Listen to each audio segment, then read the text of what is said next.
Chapter 1. Aarav dashed across the roof of the Shield's headquarters, toward the sleek black chopper that touched down on the building's helipad. Through the bubble of tinted windshield, he recognized the pilot, who most often flew his boss Jordan's private jet. Avon locked eyes with him and nodded, inviting him on board. Though they were in one hell of a hurry, he made sure to open the closest door for his teammate Sola, who was sprinting beside him despite her gorgeous crimson satin dress and matching heels. The shimmery fabric flowed out behind her, whipped by the wind from the rotors, making her look more like a goddess than a do-gooder assassin. She swatted away the hand he offered and vaulted into their ride, nearly crushing his arm in the door as she slammed it shut behind her. Okay, so she was still pissed, and they were going to spend the next several hours locked in a tin can together before having to put their lives in each other's hands. Perfect. Aarav ducked, then darted around in a crouch behind the helicopter. He joined Sola in the back seat. In his lap, he clutched a military green canvas duffel and a mismatching rainbow-striped reusable shopping tote. Jordan's wife, Wren, had thrust that at him as they booked it out of their headquarters, which was currently hosting a wedding reception for 2 of their operatives and the woman they had pledged their lives to. As much as Aarav wanted to smooth things over with Sola, their job had to come first, because if he fucked that up, one or both of them might not make it back to have anything to argue about. And no way in hell was he ever going to let her get hurt because of him, or the very unwelcome disturbance his feelings for her had become lately. If that meant she and the rest of the team thought of him as some kind of slaughter robot, devoid of emotion, then so be it. He snatched a headset from the seat back pocket and put it on, even as Sola mirrored him. "My rifle?" Aarav asked Avon, who was already taking off again. "The flight crew was loading your sniper shit into the plane and double-checking your inventory list when I left," she grunted.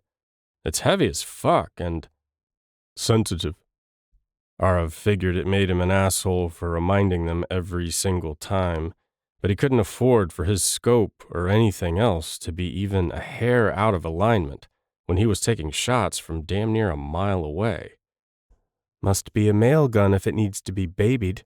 They can punt my kid into the cargo hold from the hangar and it'll be fine." Sola crossed her arms, which emphasized the swells of her breasts visible above the low bodice of her dress. "Or maybe Aarav gets jealous anytime someone else touches his stuff, huh?" He groaned. How the hell was he going to get himself out of the mess he'd made with Sola? "Look, I didn't mean to chase your date away. It's not my fault he was too intimidated to stick around past the introductions to the team." Avon whistled. "Whew. So it's gonna be that kind of trip. I'll be sure to keep the cockpit door closed so you two can hash out your drama." Sola whipped her loose hair over her shoulder, and might as well have lashed Aarav. Seeing her like that, gorgeous and unfettered, unlike she appeared in her typical commando gear or exercise clothes, her hair tightly braided, made him realize that just maybe he'd been ignorant to assume his feigned disinterest hadn't affected her. This woman who existed beneath the armor she usually wore around the rest of the world was vulnerable. Protective instincts combined with the lingering spikes of possessiveness and envy that had stabbed him when he'd realized she'd invited someone else, an outsider, to the wedding.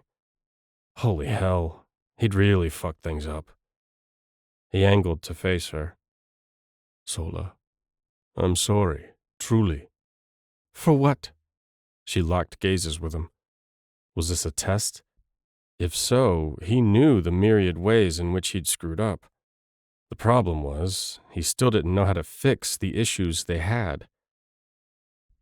"For being who I am, and for how difficult that makes it to wear my heart on my sleeve. I wish I could be more like James."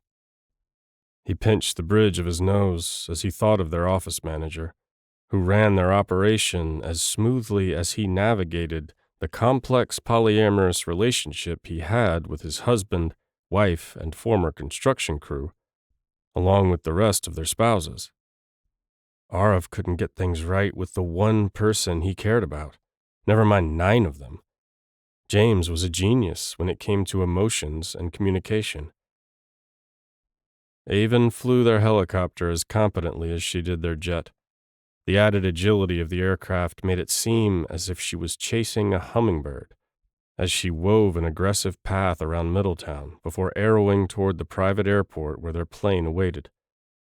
He blamed her expert maneuvering for the flip-flops his stomach performed. It would have been better if that were the truth.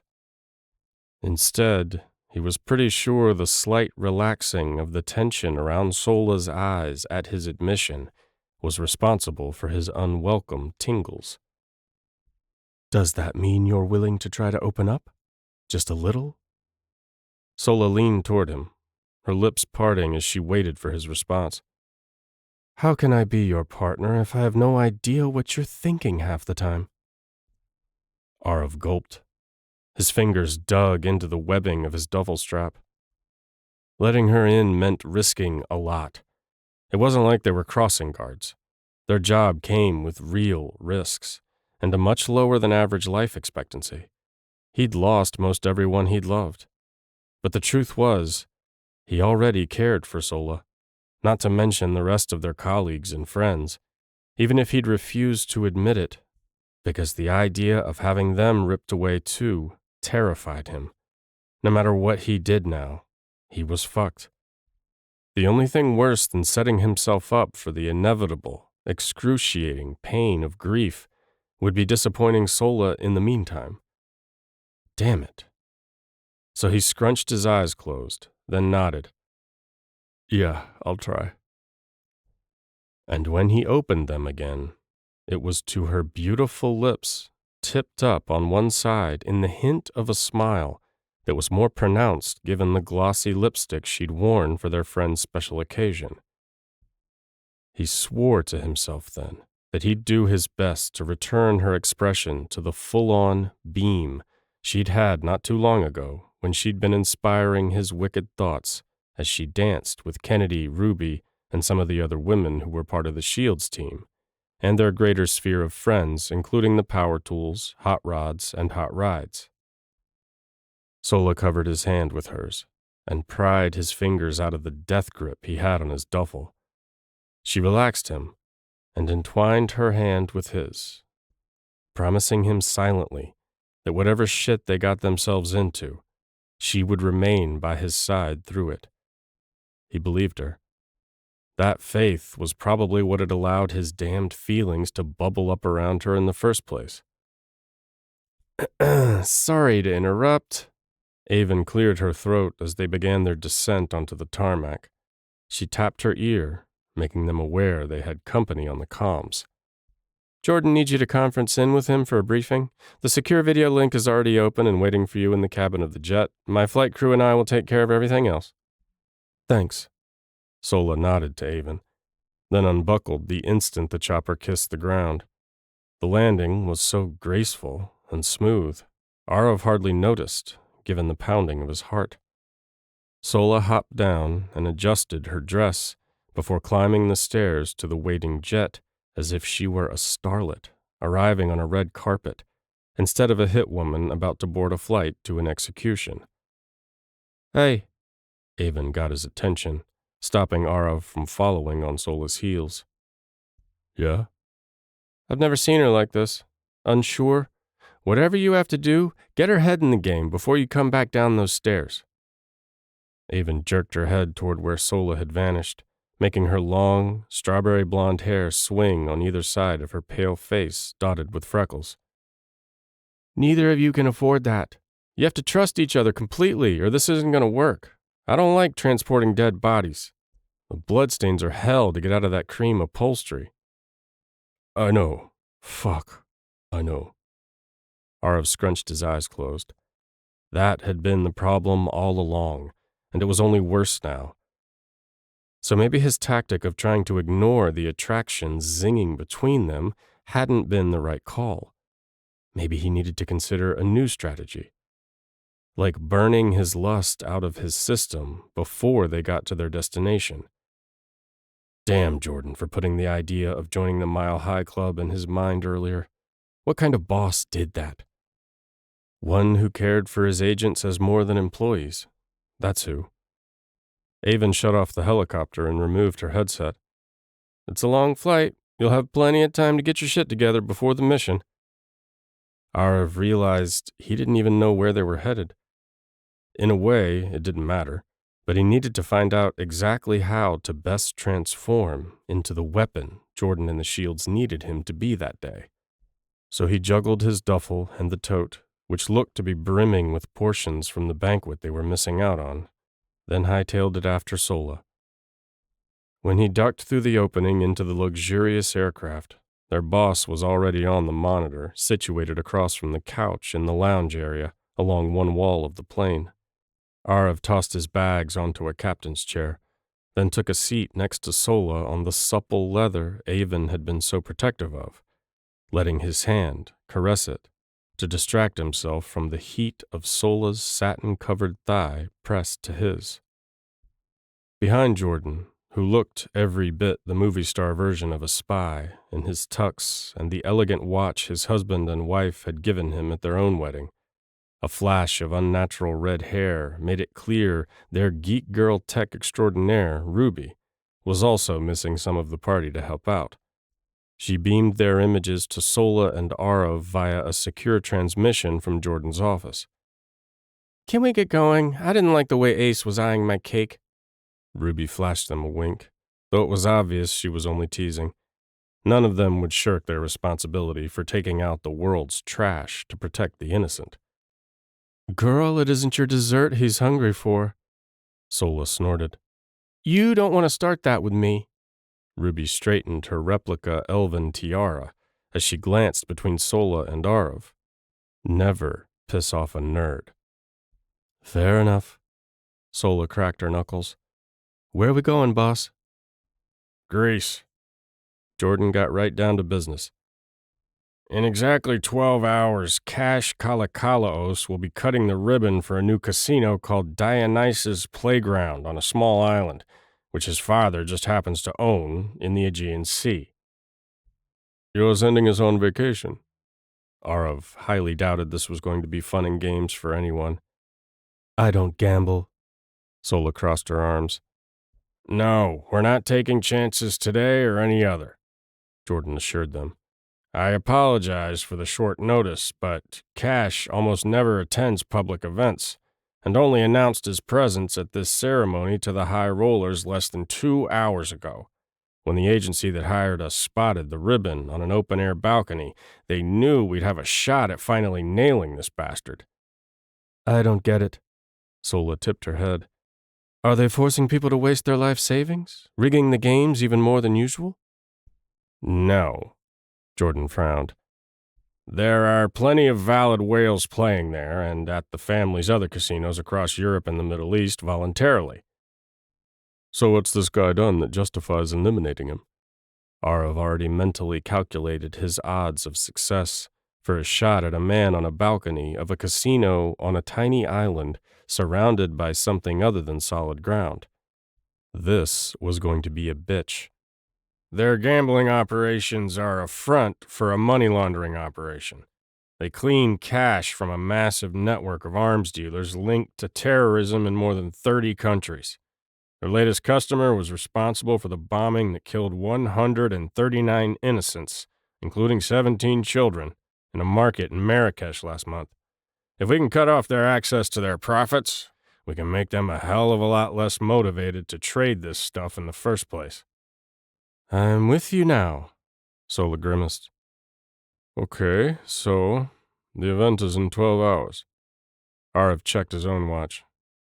It wasn't flashy like Jordan's, and was scratched all to hell, but it was every bit as prized a possession. "How long does it take to get there?" 10 to the airport on the mainland and another 45 minutes by boat." Jordan pinched the bridge of his nose. "It's not ideal, but we'll have to make it work. This is the only chance there's been in over 2 years of reconnaissance to get this bastard. Aarav, We've secured a position for you on a neighboring island. Well, that's a generous description. It's more like a big chunk of rock with some wind-blown trees. But it faces the balcony and is in range. Barely. And me? Sola wondered. We scored an invitation for you to attend the grand opening in place of a billionaire's daughter you bear a striking resemblance to, in case the conditions turned out to be impossible for Aarav. Jordan frowned. So did Aarav. Because as much as he wanted to promise both Sola and his boss that he would get that fucker no matter what, shooting at that range, across open water, and who knew what kind of wind conditions that came with sniping over the sea instead of land, was sure to be a challenge, even for him. I don't like her going in alone. Aarav would have said that about any of his teammates, but he could no longer deny that his bond with Sola amplified his concern. It's risky enough to plant a single operative, Jordan sighed. And it is dangerous, I'm not gonna lie. Guys, we do hazardous shit every day. It's fine. I'm probably going to be sipping champagne while that asshole's skull explodes, and then I'll bail in the confusion afterward. No problem. And if there is one, I'll take care of it. Jordan nodded tightly. I know you will. Then he jerked a thumb over his shoulder toward the wall of his office, which adjoined with James's. James is sending the details of the locations, timing, and the transports along with maps, pictures of the targets, weather reports, and whatever other intel we can gather. But you've got plenty of time to spare while in transit. So I recommend you take a couple hours to rest and recover before you study the dossier. Aarav heard what his boss hadn't said loud and clear. It was going to take every ounce of their abilities to pull this off, and ensure neither of them was caught. Every last wrinkle he'd caused between them had to be ironed out before they attempted this assassination. From the background, Ruby was studying them. She flicked her gaze from Sola to Aarav, then bit her lip. See you both back home tomorrow. Could everyone read them that easily? Having friends who were super spies made it difficult to hide personal drama. Yes, we will. Jordan stared at each of them for a few seconds before nodding, then ending the call. The screen turned black. Well, shit. Sola stood and wandered toward the cabin at the rear. Her stilettos sank into the light carpet, making it appear as though she were stabbing a cloud as she walked. Uncertain, as he had been for months, about how to bring up the tension fizzling between them, Aarav pursued her where he'd often gone the opposite direction in the past. When she stepped inside the doorway, they both froze, as if they hadn't shared this same space any number of times before when exhausted after an assignment. We could take turns. Aarav kicked himself for the croak his suggestion made as it tumbled from his throat. You know sleeping, especially in shifts, isn't what Jordan had in mind, right? Sola rolled her eyes at Aarav over her bare shoulder. And I'm not worried about lying next to you on a ginormous mattress. I'm more concerned that I could hop on there naked and you'd still pretend like you don't notice the desire that's only getting stronger between us no matter how much you continually piss me off. Yeah. Yeah, I get that. He stepped closer, even though he should have marched out and taken the seat farthest away from her before concentrating on studying the intricacies of the mission, no matter what anyone else recommended. Yet you still plan to do exactly nothing about it, right? Sola kicked off her shoes, more forcefully than required. She dropped a few inches in height, yet still had 1 or maybe 2 on him. He didn't answer her question, because he was afraid he might cave to instinct and confirm her suspicions. Instead, he closed the gap between them and slipped her hair over her shoulders to her front. His fingers trembled as he reached for the zipper of her dress between her shoulder blades. She'd been heading for the elevators to their neighboring apartments when they'd gotten word the chopper was in sight of the building and diverted to the roof for pickup instead. I'm glad you didn't have time to change. Yeah, this outfit will work nicely for the grand opening of some fancy private casino, she sighed. Maybe someone there will appreciate me. Fuck the assignment. Aarav figured if she was already going to be irritated with him, he might as well say what he was thinking. He knew he was playing with fire when he leaned in and murmured in her ear, I meant because you're gorgeous, in this dress and out of it. To his surprise, she didn't whack him with her clutch or stab him with one of her discarded stilettos. She paused, her breath hitching, as he slid the zipper down to the small of her back. Only when it was fully open, the gorgeous curves and dips of her body fully exposed, did she turn, incredibly slowly, toward him. Her hands crossed over her chest to keep the satin from baring her breasts, since he'd seen for himself she wasn't wearing a bra. You think so? Her mascaraed lashes cast dark shadows on her pale cheeks as she glanced down when she asked.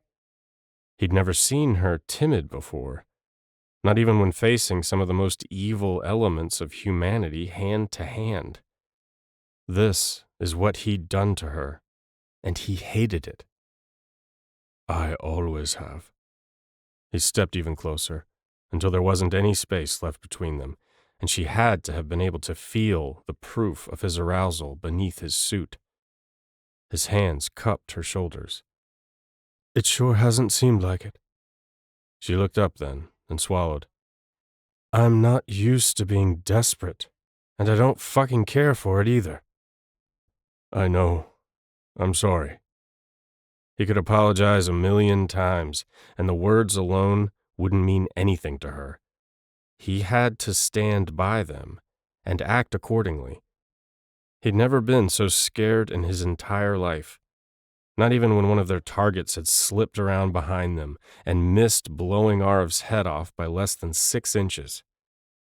If Sola hadn't been there that day, he wouldn't be standing in front of her now. He owed it to her to be brave and to make this leap that the rest of their friends kept encouraging him to take. Do you trust Jordan and the whole team? Aarav blew out a sigh. And me? Even though I haven't given you much reason to lately. Yes, she answered before he'd even finished asking. Then let's do it. What they're all thinking we should. Let's get this out of our systems and keep it from fucking up our jobs. Aarav didn't think that's how it would work, or he'd have done it months ago. He wasn't like the rest of the Shields, or their Power Tools friends in Middletown. Sex wasn't something he took lightly, or indulged in casually. In fact, I thought you'd never ask. Sola grinned slowly, licking her lips as she leaned into him, letting go of her dress to wrap her arms around his neck instead. They were so warm and soft, he nearly melted. I mean, literally, I thought you'd never ask. Aarav grimaced. There were so many reasons he'd held back. Their careers, the complexity it was going to add to their lives. Oh yeah, and a severe lack of experience. Vanity had played a part. There's something you should know first. He cleared his throat. Maybe she would change her mind when he admitted the truth. Maybe she wouldn't want him after all. What? She smirked. We're both healthy. At least I've had clear reports from Kennedy every time, and I assume you have too. Oh, yeah. He cleared his throat and stared at the curved ceiling before admitting, I'd have to have had sex before to have an STI. What are you trying to say? Sola blinked, her head canting to the side. You're a virgin?